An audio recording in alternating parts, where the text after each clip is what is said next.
आज की कहानी सुनेंगे हम मुंशी प्रेमचंद्र की सुप्रसिद्ध कहानियों में से एक परीक्षा। तो चलिए कहानी को शुरू करते हैं। नादिर शाह की सेना ने दिल्ली में कत्लेआम कर रखा है। गलियों में खून की नदियां बह रही हैं। चारों तरफ हाहाकार मचा हुआ है।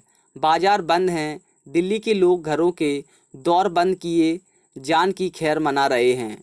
किसी की जान सलामत नहीं है। कहीं घरों में आग लगी हुई है, कहीं बाजार लुट रहा। कोई किसी की फरियाद नहीं सुनता। रईसों की बेगमें महलों से निकाली जा रही हैं और उनकी बेहुरमती की जाती है। ईरानी सिपाहियों की रक्त पिपासा किसी तरह नहीं बुझती। मानव हृदय की क्रूरता, कठोरता और पैसा चिकता अपना विकारलतम रूप धारण किए हुए है। इसी समय नादिर शाह ने बादशाही महल में प्रवेश किया। दिल्ली उन दिनों भोग विलास की केंद्र बनी हुई थी। सजावट और तकल्लुफ के सामानों से रईसों के भवन भरे रहते थे। स्त्रियों को बनाव श्रृंगार के सिवाय कोई काम ना था। पुरुषों को सुख भोग के सिवाय और कोई चिंता ना थी। राजनीति का स्थान शेरो शायरी ने ले लिया था। समस्त प्रांतों ने धन खींच खींच कर दिल्ली आता था और पानी की भांति बहाया जाता था। वेश्याओं की चांदी थी। कहीं तीतरों के जोड़ होते, कहीं बटेरों और बुलबुलों की पालियां ठनती थीं। सारा नगर विलास निंद्रा में मग्न था। नादिर शाह शाही महल में पहुंचा तो वहां का सामान देखकर उसकी आंखें खुल गईं।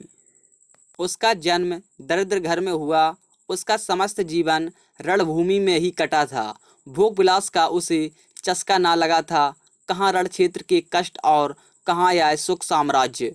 जिधर आंख उठती थी उधर से हटने का नाम ना लेती थी। संध्या हो गई थी। नादिर शाह अपने सरदारों के साथ महल की सैर करता और अपनी पसंद की चीज़ों को बटोरता हुआ दीवान खास में कारचोबी मनसद पर बैठ गया।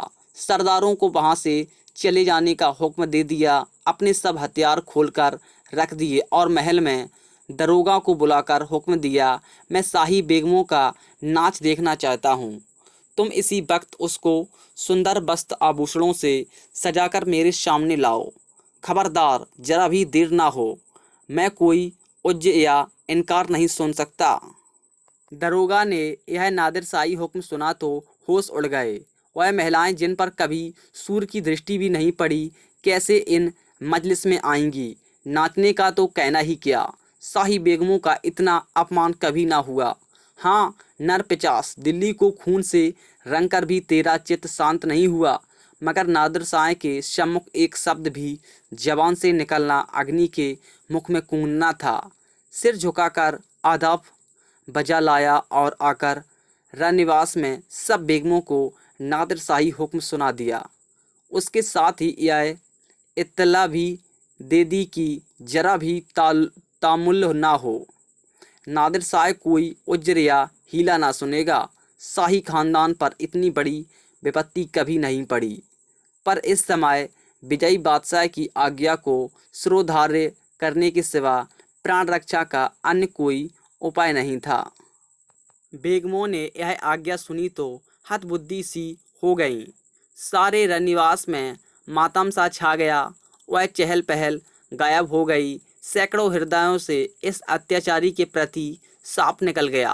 किसी ने आकाश की ओर सहायता याचक लोचनों से देखा, किसी ने खुदा और रसूल को सुमिरन किया, पर ऐसी एक महिला भी ना थी जिसकी निगाह कटार या तलवार की तरफ गई हो। यद्यपि इनमें कितनी ही बेगमों के नसों में राजपूतानियों का रक्त प्रभावित हो रहा था, पर इंद्री या लिप्सा ने जौहर की पुरानी आग ठंडी कर दी थी। सुख भोग की लालसा आत्मसम्मान का सर्वनाश कर देती है। आपस में सलाह करके मर्यादा की रक्षा का कोई उपाय सोचने की मोहलत ना थी। एक एक पल भाग्य का निर्णय कर रहा था।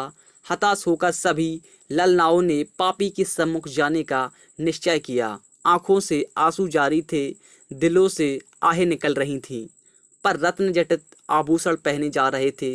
अश्रु सिंचित नेत्रों में सुरमा लगाया जा रहा था और शोक व्यथित हृदयों पर सुगंध का लेप किया जा रहा था।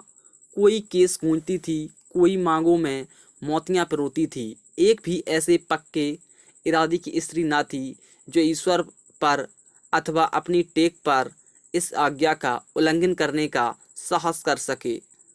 1 घंटा भी न गुजरने पाया था कि बेगमात पूरे के पूरे आभूषणों से जगमगाती अपने मुख की क्रांति से बेले और गुलाब की कलियों को लजाती सुगंध की लपटें उड़ाती छम छम करती हुई दीवान एक खास में आकर नादिर शाह के सामने खड़ी हो गईं।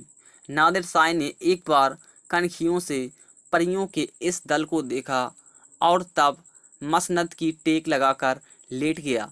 अपनी तलवार और कटार सामने रख दी। एक क्षण में उसकी आंखें झपकने लगीं। उसने एक अंगड़ाई ली और करवट बदल ली।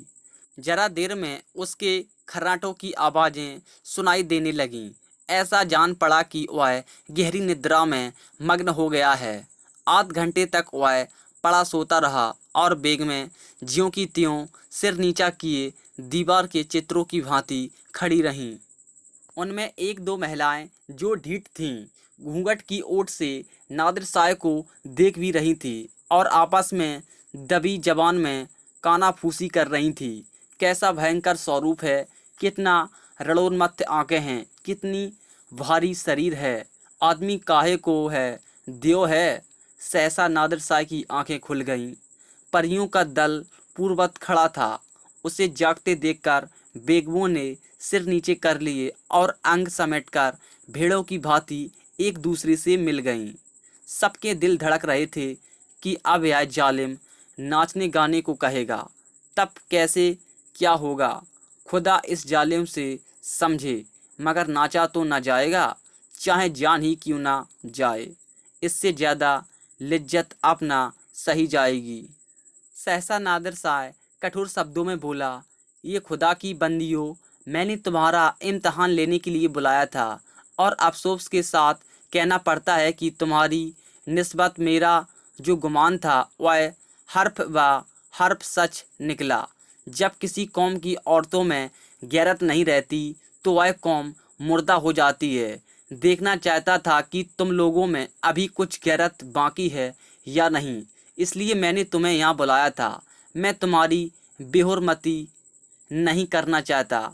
मैं इतना ऐश का बंदा नहीं हूँ, वरना आज भेड़ों के गले चराता होता, ना इतना हवस परस्त होता, वरना आज फारस में सरोद और सितार की ताने सुनता होता, जिसका मज़ा मैं हिंदुस्तानी गाने से कहीं ज़्यादा उठा सकता हूँ।